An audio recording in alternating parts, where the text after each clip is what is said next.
Welcome back to Investing Talk Podcast. Good to be back. Today we're taking a close look at Ault. A listener actually sent us a few different reports and news pieces trying to figure out, what's really happening with this company. We've got a due diligence report here from May 2025, another analysis from around the same time, and then a more recent update too. It definitely looks like a company going through some significant changes. Absolutely. So our goal today is to sort of unpack all this information. We want to pull out the key insights to help you understand where Ault stands now, what its potential might be, but also the pretty serious risks involved. You will be hitting their financials, their strategy, and maybe try to get a sense of what the future could hold for them. Okay, let's start with that May 2025 report, the financial overview it presents. Well, it doesn't exactly scream stability, does it? No, it doesn't. What's notable from that snapshot is the revenue reported at $31.51 million. Now, this one report doesn't show a clear multi-year trend, but the net loss is what jumps out. A loss of $26.58 million. That gives you that negative PE ratio, minus 1.38. Tells you straight up they weren't making money. And the debt situation adds to that picture. $41.8 million in total debt. And that return on equity, the ROE, at negative 28.47%. That's really striking. It just highlights how shareholder value was, well, shrinking. It really does. For every dollar shareholders had invested, the company was losing almost 30 cents on that basis. Puts immense pressure on them, obviously. That negative ROE is a big red flag, isn't it? Showing value destruction. And the EBITDA number, negative $1.17 million, just reinforces the struggle. They weren't generating cash from their core operations at that point. The report even flagged a really high probability of bankruptcy, over 80%. That sounds alarming, especially since they apparently had $125 million in cash. How does that work? It sounds contradictory, doesn't it? But it comes down to the burn rate. Think of it like a boat taking on water. You might have some water already collected, the cash reserve. But if the leak is huge, negative margins, poor cash flow, you're sinking faster than you can bail, even with that reserve. That's what drove the high-risk calculation. Got it. So the cash was there, but it was potentially disappearing fast. Okay, moving beyond the numbers in that May 2025 report, what was the actual business? What were they doing? They were involved in renewable energy and also technology, operating through different subsidiaries. A bit diversified then. Kind of. But a key point in the report is that there were no disclosed patents or any obvious cost advantages. That likely put them behind the curve compared to sector leaders. Like Nextera Energy or Tesla, as the report mentioned? Potentially, yeah, in their respective areas. It makes it tough to compete without a unique edge. And some of their chosen areas were inherently risky, too. Like what? Well, involvement in crypto mining hardware, which is notoriously volatile, and reliance on subsidies for renewable energy projects, those can change with political winds. Okay, so inherent risks in their chosen sectors. What about the people running the show? Management, governance? What did the report say there? Information seemed a bit thin, actually.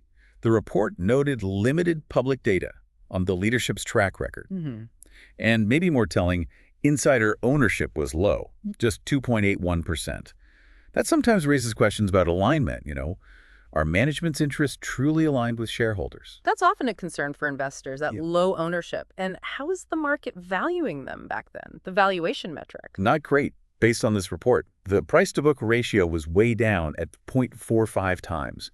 Healthy small-cap industrials might typically be, 2 to 4 times book, so significantly lower. And no dividends being paid either? Nope. No returns for shareholders that way during that period. So the risks kept coming up, high bankruptcy probability, significant debt compared to their market cap, which was estimated around $10–15 million then, and this reliance on subsidiaries. Those were the key risks highlighted again. And finding direct competitors was tricky because of that diversified structure, mining, energy, defense tech.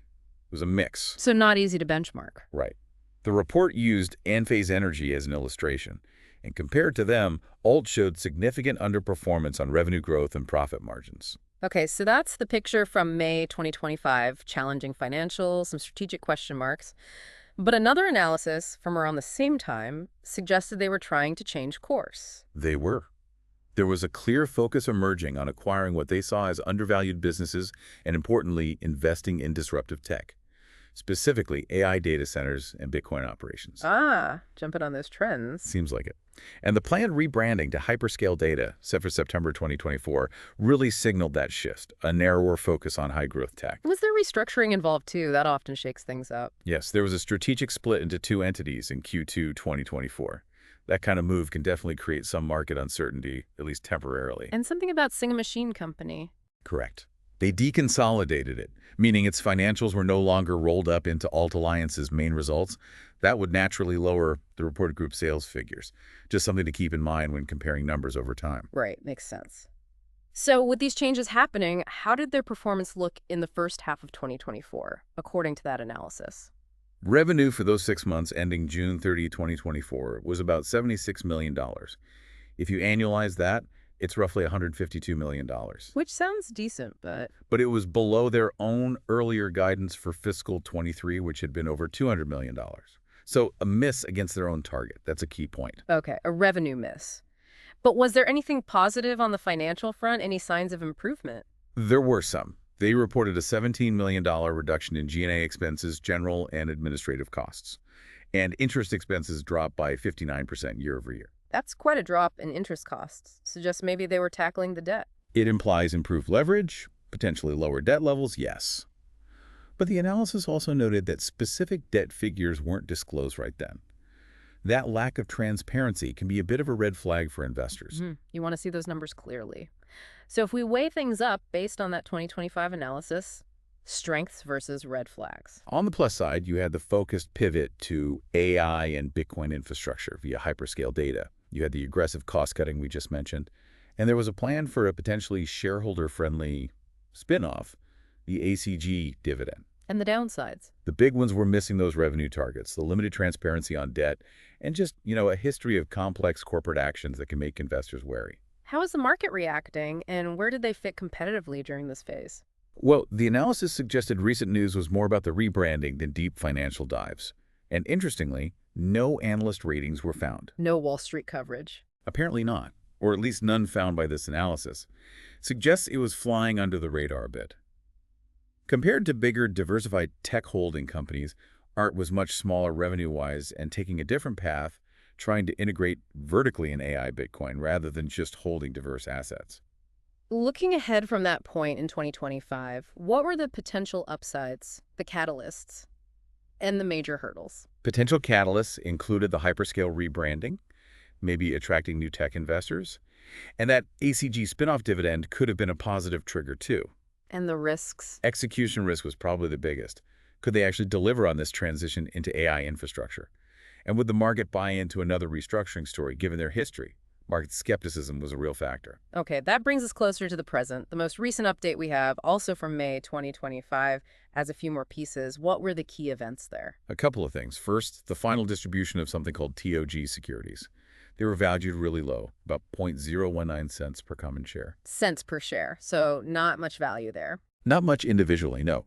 You could interpret it different ways, maybe unlocking some trapped value, or maybe just further dilution for existing shareholders. Hard to say definitively without more context. And the other piece? The hyperscale data subsidiary, the focus of their pivot, reported preliminary Q1 2025 revenue of $25 million. And they gave full-year guidance of $115 to $125 million. Okay, so that subsidiary seemed to be generating real revenue. That could be significant for the parent company's future. Potentially, yes. It suggests that part of the strategy might be gaining some traction, providing a potential future revenue stream. How did all this affect the stock price and market view? The report mentioned conflicting predictions. It did. You had one forecast pointing to maybe $0.20 by June 2025, but another suggesting near zero value for the preferred shares. Quite a divergence. And that earlier talk of $25 a share seemed unlikely. Highly unlikely, based on everything else reported around this time. And you have to remember, it's a micro-cap stock. That means potential liquidity issues. It might be hard to buy or sell large amounts without moving the price significantly. Right.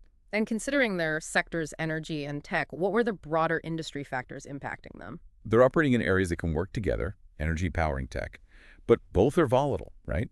There's opportunity in the growing demand for hyperscale data solutions, which fits their hyperscale subsidiary. But challenges too. Definitely. Smaller cap renewable energy markets can be unstable. Plus, being a microcap brings regulatory burdens. And the wider economy, high interest rates, for example, creates pressure. And that reliance on subsidiary performance is always there. Hanley, what about just general sentiment, social media buzz, stock drivers? The analysis didn't find verifiable social media trends, but did suggest keeping an eye on forums. As for price drivers, that TOG distribution might have pushed the price down if seen negatively. Like shedding assets. Perhaps. Mm. Conversely, the hyperscale revenue figures could provide some lift if investors saw it as proof the pivot was working, a real push and pull. So wrapping this all up, the key takeaway for someone looking at Ault Alliance based on these sources, it's complicated. It really is. This analysis shows a company undergoing a major transformation. There's potential there, especially with the strategic shift to AI and data centers via hyperscale. That's intriguing. Yeah. But those financial metrics on the earlier report, the profitability issues, the debt, that high bankruptcy risk warning, those are serious concerns that linger. The performance of hyperscale data really seems crucial going forward. It definitely highlights how vital thorough due diligence is, doesn't it? And understanding the whole story. Absolutely. And those data gaps mentioned, like the lack of debt transparency at one point, really underscore why you need to go digging into the official SEC filings yourself. Don't just rely on third-party reports. Well, hopefully this breakdown has provided some clarity or at least a clearer picture of the complexity surrounding Ault Alliance. Yeah. Certainly a fascinating case study of a company trying to reinvent itself. It is indeed. A lot of moving parts. So what stands out to you from all this? What questions does it bring up for your own research if you were looking into this? We'd love to hear your thoughts. Please do subscribe, like this discussion, and drop a comment below. It's always great to get different perspectives.